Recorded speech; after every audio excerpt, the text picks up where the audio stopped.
You ever get that feeling, right before something massive happens?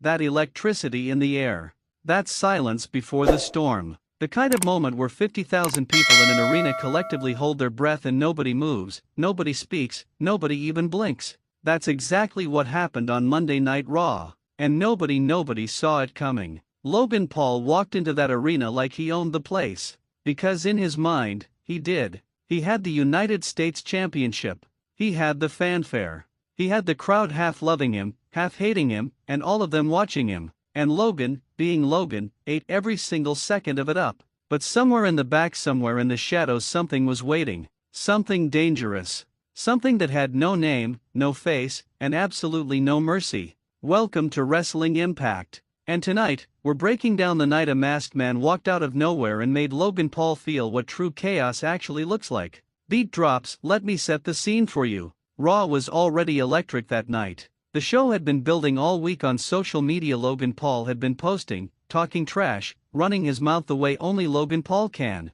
He'd called out the entire locker room. He said nobody on the roster had the nerve to step to him. He said the US Championship was going to stay around his waist until he decided to give it up. Classic Logan. Cocky, calculated, and honestly kind of brilliant from a character standpoint, because the man knows how to generate heat like a furnace in July. The arena was packed. Signs everywhere. Half the crowd had Logan sucks signs. The other half had Logan Paul merch. And that right there tells you everything you need to know about his superstar power, because love him or hate him, you're spending money and energy on him, and that is the business of professional wrestling. Logan came out to his music with that swagger. That walk. That look on his face like he had already won whatever was about to happen. He slid into the ring, grabbed a mic before his music even fully cut, and the first thing out of his mouth was, "Let's be real. There is nobody in this company, nobody in this world who can take this title from me." And the crowd erupted. Boos. Screams.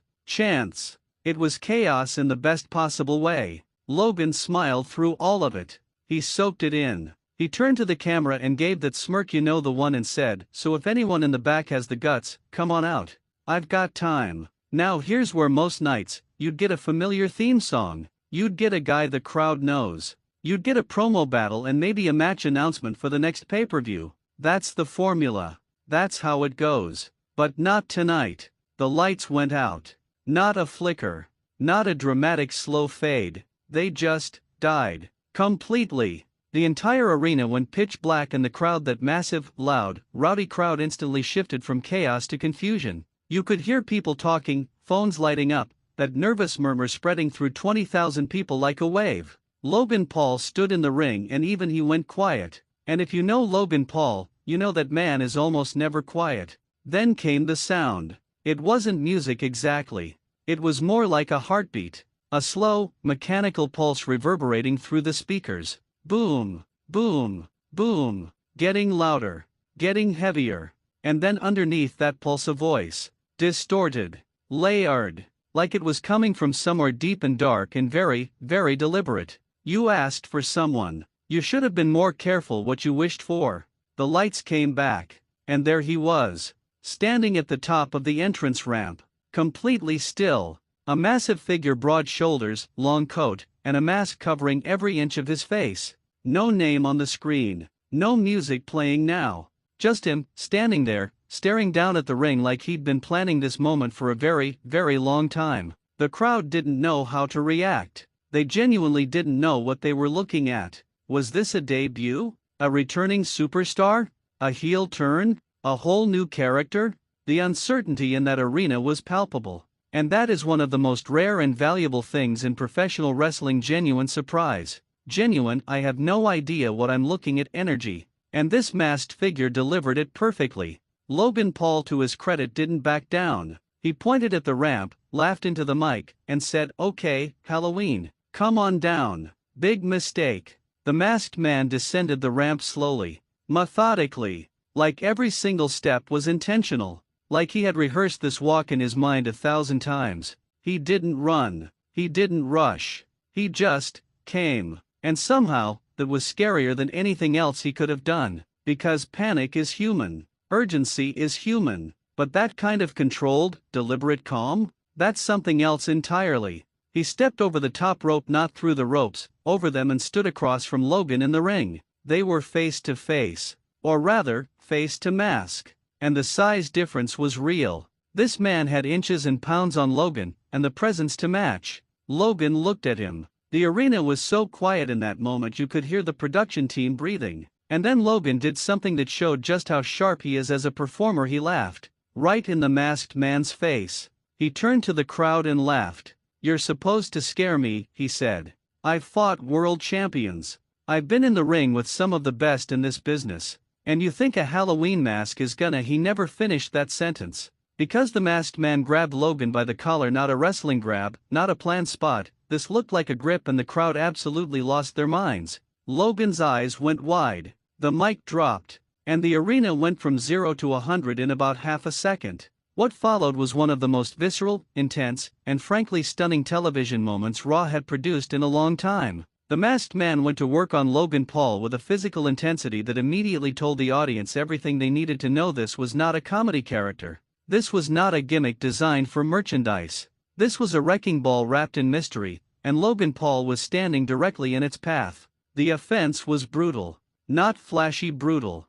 Heavy clotheslines that snapped Logan's entire body. A slam that shook the ring hard enough that the ringside crew took a step back. Logan tried to fight back, and again, to his credit, he made it look competitive. He landed some shots. He got a few moves in. He's not just a celebrity who fell into wrestling. The man has put in legitimate work, and it showed. But tonight, it wasn't enough. The crowd, which had been split on Logan all night, now started doing something fascinating. They started rallying behind him. Not because they loved him, but because humans root for people who are in danger. It's instinct. And Logan Paul, the guy they'd been booing 10 minutes ago, was suddenly getting "Let's go Logan" chants because the alternative, whatever that masked man represented, felt genuinely threatening. The masked man hit a finishing move, a devastating, spine-compressing powerbomb variation that planted Logan in the center of the ring. The ring shook. The crowd popped and winced at the same time. Logan was down, flat on his back. Championship sitting beside him on the mat where it had fallen during the chaos.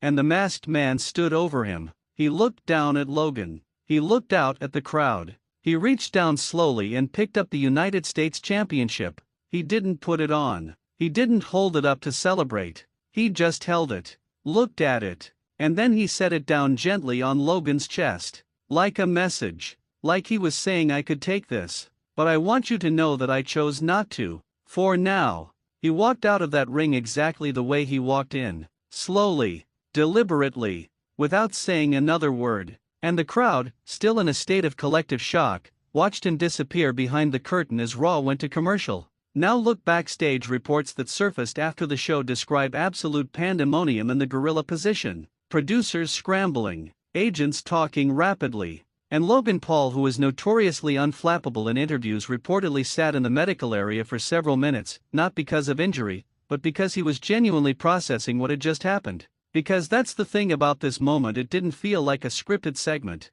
It felt like something had arrived. Something real and unpredictable had entered the building. The internet exploded within minutes. Every wrestling forum, every social media platform, every comment section was flooded with one question: who is the masked man? The theories started flying. Former champions returning under a new identity. International stars making their WWE debut. Someone signed in secret months ago just for this moment. The speculation was electric, and that electricity is exactly what professional wrestling lives and dies by. When people are talking, when people are debating, theorizing, losing their minds in comment sections, that means the product is working. Logan Paul himself addressed it on social media the next morning. And he did it perfectly. In classic Logan fashion, he posted a photo of himself from the ring, looking dazed, with the caption, "Whoever you are, you just made the biggest mistake of your life." That single post broke the internet. Again. Because now this isn't just a random attack. Now this is personal. Now Logan Paul, with his platform, his fanbase, his resources, and his ego, has a target. And that target has no face and no fear. That combination? That is a money feud. That is appointment television. That is the kind of storyline that reminds you why you fell in love with professional wrestling in the first place. Because at its best, wrestling isn't just athletics. It isn't just choreography. It's storytelling. It's characters with stakes and emotions and unfinished business. It's heroes and villains and the glorious gray area in between. It's the moment you can't look away from, even when you know you should probably go to sleep because it's late and you have work tomorrow, but you don't, because something is happening on your screen and you are completely, helplessly hooked. And that masked man, whoever he turns out to be, just created one of those moments. A moment that people will be talking about, re-watching, and referencing for months. Logan Paul's reign as United States champion just entered its most dangerous chapter. And the man responsible for that danger has no name, no history, and no limits. Raw will never feel quite the same after what happened that night. And honestly, wrestling is better for it. Music begins to swell underneath. That's what I love about this industry. Just when you think you've seen everything, just when you think the stories are starting to feel familiar, something walks out from behind that curtain and reminds you that the best chapters haven't been written yet. If you were watching Raw live when this went down, drop a comment below and tell me your reaction in the moment. Were you shocked? Did you see any of this coming? What's your theory on who the masked man really is? I want to read every single one of those responses because this community has some of the sharpest minds in wrestling fandom, and I genuinely want to know what you think is coming next. If you're new to this channel, welcome. This is Wrestling Impact. We break down the biggest moments, the best stories, and the wildest nights in professional wrestling with the passion and detail they deserve. Hit that subscribe button and turn on notifications, because we are going to be covering every single development in this Logan Paul masked man story as it unfolds. You do not want to be catching up, you want to be right here, first, every time something breaks. The masked man made his statement. Logan Paul heard it loud and clear. And the next chapter of this story is going to be absolutely unforgettable. Don't blink.